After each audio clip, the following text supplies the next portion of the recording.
শুভ সকাল, কেমন আছো সবাই? মনির সংসারে আর একটি নতুন ব্লগে সকলকে স্বাগত জানাই। আশা করছি যে যেখান থেকে ভিডিওটি দেখছো সকলে খুব ভালো রয়েছো। আজকের দিনটা হচ্ছে শুক্রবার আর এখন বাজে হচ্ছে 8:30। ঘুম থেকে উঠেছি কোন 6:30টায়। তারপর নিজের কাজ ওই যে মেন দরজায় জল দেওয়া, চা করা, চা খাওয়া সমস্তটা হয়ে গেছে। আর আজকে তো হচ্ছে শিক্ষক দিবস 5ই সেপ্টেম্বর, তাই হচ্ছে মেয়ের তো স্কুল ছুটি দিয়ে ঘুমাচ্ছে তো ঘুমাচ্ছে, কখন থেকে সেই ওদেরকে উঠাচ্ছি কিন্তু ওঠার আর নাম নেই। উঠছি করে এই তো সবে উঠলো সব, এখন হচ্ছে চা খাচ্ছে। তো এই যে তারপর বললাম বিছানাটা আগে প্রথমে এই কাজটাই করে নিই। আর এদিকে ছেলে এই তো এসে চাটা খেলো, তারপর হচ্ছে এদিকে পড়তে বসলো। আজকে কারোরই স্কুল টিউশন কিচ্ছু নেই, ছেলের তো টিউশনগুলো কয়েকদিন থেকেই বন্ধ রয়েছে যেহেতু পরীক্ষা রয়েছে। তো এদিকে বিছানাগুলো গুছিয়ে আর এই তো দেখো কালকে সে রুটি করেছিলাম, তো 4টে মতো রুটি এখনও রয়ে গেছে। চা দিয়ে সকালে খেলো মেয়ে, ওর বাবাও খেলো, কিন্তু তারপরও রয়ে গেছে আর আলু ভাজাটাও রয়েছে। কালকে ওই যে চাউমিন খাওয়া হয়েছিল, আর চাউমিন মানে খাওয়ার পর না সেভাবে কেউ কিছু আর খেতে পারিনি, কারণ ময়দার জিনিস তো প্রচণ্ড জল তেষ্টা পায়, আর জল খেয়ে চাউমিন খাওয়ার পর মানে পেট ভরে গেছে এমনিতে। আমিও অল্প একটু মুড়ি খেয়েছিলাম রাত্রেবেলা, আর শুভ ওই একটা রুটি খেয়েছিল আলু ভাজা দিয়ে, ব্যাস। দিয়ে অনেকগুলো রুটি ছিল, তিথি খেলো চা দিয়ে, ওর বাবাও খেলো। তারপর শুভকে বললাম খেতে, ও বলছে না এখন খাবো না, পরে খাবো। তো আলু ভাজাটা একটু আধটু রয়েছে অল্প মতো, হয়ে যাবে দুজনের মতো, পরে করে খেলে আর কি রুটি আলু ভাজা খেয়ে নেবে। তো ঘর বারান্দা সবটা ঝাঁট দিয়ে এলাম, আর সিঁড়িটাও ঝাঁট দিয়ে নিয়েছি, আর এখন এই তো এখানটা হচ্ছে ঝাঁট দিয়ে নিচ্ছি। আর জানো তো কুকুরগুলো যে কি জ্বালাচ্ছে, সকালবেলাতে যখন দরজাটা তালা খুললাম তখন জানো তো এইখানটাতে ইঁটগুলোকে পুরো ডিঙ্গে একদম চলে আসছে, দিয়ে এইখানটাতে বসেছিল। একটা কুকুরই বেশি এরকমটা করছে, এমনকি ওদিকে ডিঙ্গে পড়ে, এদিকে পুরোপুরি গাড়িটা রয়েছে সেদিকটা তো গলি দিকেও মানে চলে যাচ্ছে। কালকে তো আমার মেয়ে মানে ভয় পেয়ে গেছিলো বিকাল দিক করে, দিয়ে এই অবস্থা এরকম আর কি। তো ভীষণ ভয় লাগছে, কোনো সময় এই দরজাটা ঠেসা থাকলে না মানে ভয় পেয়ে যাচ্ছে। দেখো ইঁটগুলো পুরো ভেঙে দিয়েছে, মানে লাফ দিয়ে দিয়েছে এখান থেকে, আর ইঁটগুলো সব পড়ে গেছে। যতদিন না শাটারটা লাগানো হয় না ততদিন পর্যন্ত অসুবিধা। শাটারটা আসলে শাটারের সাইডের যে ক্লাম না চ্যালেন কী বলে, তো যাই হোক ওটা লাগানো হয়ে গেছে, তবে এখনও পর্যন্ত 2-3 দিন পর বললো ওটা লাগাবে মানে শাটারটা। আর এই যে দরজাটা দেখছো জানো তো বন্ধুরা, এই দরজাটা আমার ভীষণ একটা যখন থেকে ঘরটা শুরু হয়েছিল তখন থেকে আমি একটা দরজা দেখে রেখেছিলাম। তো ওই দরজাটা আমার ভীষণ পছন্দ ছিল, কিন্তু জানো তো ওই যে মধ্যবিত্ত মানুষ, দিন আনা দিন খাওয়া মানুষদের জন্য না কোনো শখ করে রাখবো, কোনো ভেবে রাখবো এই জিনিসটা করব, কিন্তু সেটা কিন্তু সম্ভব হয় না। কারণ ওই দরজাটা যখন আমি মিস্ত্রিকে দেখালাম বানানোর জন্য, তো মিস্ত্রি বললো এই দরজাটার দামটা যখন বললো না, শুনে আমি অবাক হয়ে গেলাম। মানে যে দরজাটা এখন লাগিয়েছি ওইরকম দরজা দুটো হয়ে যাবে ওই দামের মধ্যে। তো তাই অনেক রকম ভাবনা চিন্তা করে দেখলাম, যদিও ওর বাবা বললাম তো বলছিল যে বাকি রেখে দেবো, তবে ভালো না, বাকি রেখে লাভ নেই। দরজাটা ফালতু আমার কোনোরকম কোনো বাকি টাকি রাখতে ভালো লাগে না।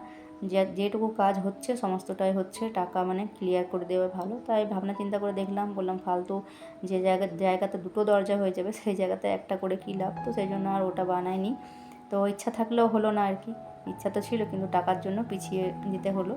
ভীষণ মানে ভালো লাগছিলো ওই দরজাটা। যাই হোক এটাও ভালো রয়েছে। তারপর আরও দেখার পর ইউটিউব থেকে আরও দেখলাম বেশ কিছু ডিজাইন, তারপর এটা হচ্ছে পছন্দ করেছি। তেমন কিছু ডিজাইন নয়, তাও সিম্পলের মধ্যেও আমি এটাই পছন্দ করি। খুব একটা হিজিবিজি ডিজাইন আমার একদমই ভালো লাগে না। এই সামনে যে রান্নাঘরের দরজাটা রয়েছে সেটাও তোমরা দেখেছো, যদিও ওটা তখন আমি কোনোরকম কোনো ডিজাইন পছন্দ করিনি, মিস্ত্রি নিজেই বানিয়ে দিয়েছে। তো আর এমনি প্লেনেই ভালো, বেশি রকম ডিজাইন করলেই বেশি মানে অসুবিধা, মানে রং টং করা, তারপর জল ঢুকে যাবে, নোংরা থাকবে। যাই হোক অনেকগুলো বাসন ছিল, তো সেগুলো ধোয়া পরিষ্কার করে নিয়ে হচ্ছে এদিকে এখন চলে এলাম ঘর এই যে মোছা করতে। আর ওর বাবা গেল হচ্ছে একটু দোকান, বললো রেশনটা যদি ছাড়াতে যাবে, তো গেল তার জন্য। এবার জানি না পাবে কি না, কারণ প্রত্যেক দিন তো আবার দেয় না, কোনো কোনো দিন আবার বন্ধ করে দেয়। তো গেল, এখন দেখা যাক মানে পায় কি না পায়। আর ঘরের সমস্ত কাজগুলো সেরে নিয়ে এই তো স্নানটাও সেরে নিয়েছি। আর এদিকে দেখো আজকে খুব একটা বেশি কাচা ধোয়ার ছিল না, আমারগুলোই ছিল, আর এক দুটো আর কি কাপড় কাচার ছিল, খুব একটা জামা কাপড় ছিল না। তো যাই হোক এগুলোই মিলে দিচ্ছি। আর ওইদিকে মেয়েকে বললাম ফুলের এই প্লাস্টিক টবটা ওই দিকটাতে একটু সরিয়ে দিতে। আর দেখো এই যে টাইম ফুলের গাছটাতে বেশ কয়েকটা ফুল ফুটেছে, পাতাগুলো কেন জানি না কেমন হলুদ হলুদ মতো হয়ে যাচ্ছে, বৃষ্টির কারণে হয়তো, খুব বেশি অতিরিক্ত বৃষ্টি হচ্ছে তো সেই কারণেই। তো তারপর অফ ক্যামেরাতে পুজোটাও সেরে নিয়েছি, পুজো সেরে নিয়ে এই তো নিচে চলে এসেছি। এদিকে ভাতের জলটা বসিয়ে দিয়েছি, আর এদিকে বললাম বাসনগুলো এই যে এক ঝুড়ি বাসন ধুয়ে রেখেছি, যেগুলো দরকার লাগবে সেগুলো এইদিকে সাইডে করে রেখে দিলাম, আর যেগুলো এখন দরকার নেই সেগুলো এখানে স্ট্যান্ডটাতে সাজিয়ে রেখে দিলাম আর কি।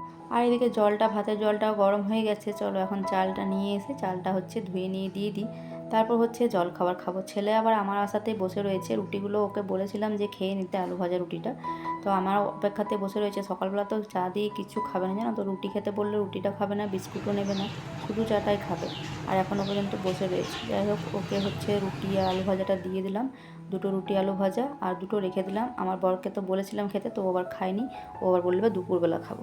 সকালবেলা খেয়েছিল চা দিয়ে কয়েকটা, আবার ও প্ল্যান্ট থেকে কয়েকটা রুটি নিয়ে এসেছিলো, আর অল্প একটু আলু ভাজা ছিল, যেটা দিয়ে হচ্ছে আমার মুড়ি খাওয়া হয়ে গেল। আর যখন আমি পুজো করছিলাম তখনই হচ্ছে ওর বাবা একবার এসে পড়ে, রেশন তো আজকে পায়নি, দিয়ে সবজিপাতিগুলো দিয়ে গেছে প্লাস্টিকটাতে। তো এখন বললাম দেখি আগে সবজিপাতি কী এনেছে কি না। ভেবে তো ছিলাম যে আজকে ঘরের কিছুই করতে হবে, কারণ সবজিপাতি কিছু তেমন ছিল না, কয়েকটা ভেন্ডি ছিল, তো ভাবলাম ভেন্ডিগুলো কিছু একটা করব আর হচ্ছে সোয়াবিনের তরকারি করব। তবে এখন যখন সবজি নিয়ে এসেছে তো ভাবলাম দেখি কী নিয়ে এসেছে কি না। তো এই যে শাক নিয়ে এসেছে আর ঝিঙে এনেছে, কয়েকটা কিঁদুরি রয়েছে, কাঁচা লঙ্কা আর ছিল হচ্ছে টমেটো। তো শাকটা তো বানাতে বেশ অনেকটা সময় লাগবে, তার মাঝে হচ্ছে মুড়ি খাওয়ার পর এদিকে ডাল বসিয়ে দিয়েছিলাম, একটু মুসুর ডাল, তারপর হচ্ছে সবজিটা বানাতে বসেছিলাম। তো শাকটা এখন বানানো হয়েছে, বাকি হচ্ছে করব তার সাথে ঝিঙের তরকারি করব একটু ছোলার ডাল দিয়ে, আর বেশ কিছুটা ছোলার ডালও ভিজতে দিয়েছি। শাকটা বানাতে বেশ অনেকটা সময় লাগলো, বেছে বানিয়ে নিয়েছি, একটু ডালগুলো সময় গলে গলে গেছিলো বর্ষার জন্য হয়তো। এখন একটু রসুন আর শুকনো লঙ্কা নেই, সেই জন্য কাঁচা লঙ্কা ফোড়ন দিলাম, দেওয়ার পর এই যে শাকটা এখন দিয়ে দিচ্ছি।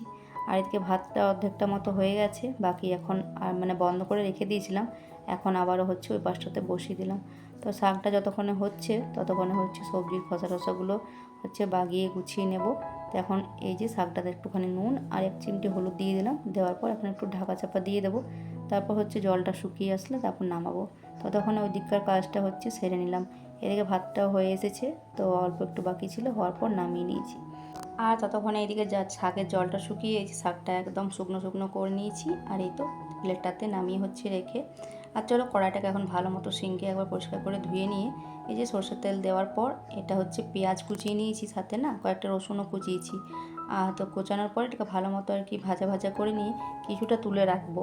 ছোলার ডাল বানাবো তো, ছেলের জন্য না ছোলার ডালটাতে পেঁয়াজ রসুন এগুলো দিতে পারি না, ছোলার ডালটাতে পেঁয়াজ কুচি রসুন কুচি এইভাবে যদি বানানো হয় না কুচি দিয়ে পরে, তো ওই তরকার মতো খেতে লাগে। তবে শুভর জন্য তো দিতে পারি না, ওই আদা দিয়ে নিরামিষই করতে হয়, তাই অল্প একটু তুলে রাখলাম। ওকে হচ্ছে মানে রাত্রের জন্য যদিও বানাবো ছোলার ডালটা, তো ওটা পরে আর কি মিক্স করে নেবো আমাদের জন্য। আর এদিকে এখন মানে দুপুরের জন্য রান্নার জন্য বানাচ্ছি ছোলার ডাল দিয়ে, অল্প একটু ছোলার ডাল দিয়েছি আর ঝিঙে আলুর তরকারি।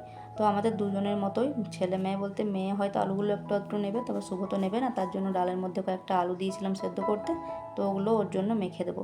তো এই যে তরকারিটা হচ্ছে হয়ে গেছে, ওই যে পেঁয়াজ রসুনটা ভাজলাম ওটার মধ্যে আর কি দিয়ে দিলাম। ঝিঙের তরকারি তো অল্প একটু জিরে গুঁড়ো দিয়ে আর কি হয়ে গেছে, খুব বেশি মশলা দেওয়ার দরকার নেই, এমনিতেই খুব ভালো লাগে খেতে, মানে ওইরকম হালকা মশলা দিয়ে করলে। তো তরকারিটা নামানোর পর এদিকে হচ্ছে এখন ছোলার ডালটাই বসাবো, ছোলার ডালটা দুটো সিটি নিয়ে দিয়ে দিয়েছি, আর এখন মশলাটাকে বেশ ভালো মতো কষিয়ে নিয়েছি, আদা দিয়েছি গ্রেট করে, আর দেখো এই যে ডাল সেদ্ধটা এখন দিয়ে দিলাম, একটু নাড়াচাড়া করে নিয়েছি, 2 ফুট ফুটলে আলুগুলো 2-4টা ভেঙে দিয়ে, আর এখন চলো এটাকে নামিয়ে নেব।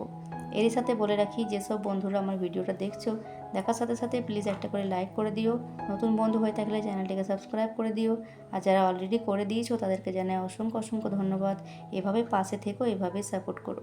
তো দেখো সমস্ত রান্নাবান্না কমপ্লিট, চলো এখন মেয়েকে হচ্ছে খেতে দিয়ে দেবো, তারপর রান্নাঘরটাকে পরিষ্কার করে নেবো। আর এদিকে এই যে ডালটার মধ্যে জিরে ফোড়ন দিয়ে নিয়েছি, শুকনো লঙ্কা যেহেতু নেই, তো তারপর সমস্ত কাজ সেরে নিয়েছি রান্নাঘরের। আর এই তো ওর বাবা দোকানে গেছিলো, মানে ওই সবজিপাতি দেওয়ার পর না বলেছিল স্যালুনে যাবে, স্যালুনে যাওয়া হয়নি, ওই যে দোকানটায় যায় সেখানেই গিয়েছিল।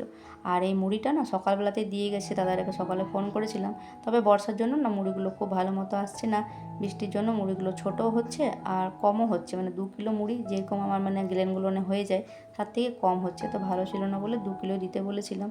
তো এই গ্যালনটাতে রেখে দিলাম, সাদা গ্যালনটা ভাবছি ফাঁকা রয়েছে, ওটাকে আবার ধুয়ে পরিষ্কার করে নেব, এটা তো আগে করেছিলাম। তো যাই হোক এই দুটোতে ঢেলে নিলাম, আর এটাতে অল্প একটু ছিল ওটাকেও ফাঁকা করে নিলাম।